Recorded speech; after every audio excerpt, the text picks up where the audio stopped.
Let's see how to add your website link to your YouTube channel. You may have noticed that many channels display their website here. To do the same, you can usually add your link by clicking Customize Channel. But in this video, I'll show you another way.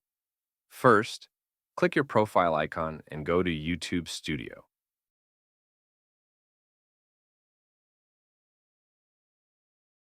From the left-hand menu, select Customization. Then scroll down to the Links section and click the Add Link button.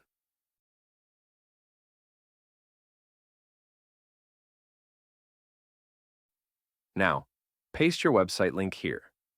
If you'd like, you can also add a title for the link. Once done, click Publish. That's it.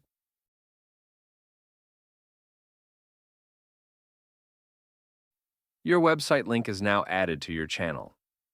Thank you for watching, and please consider subscribing if this video was helpful.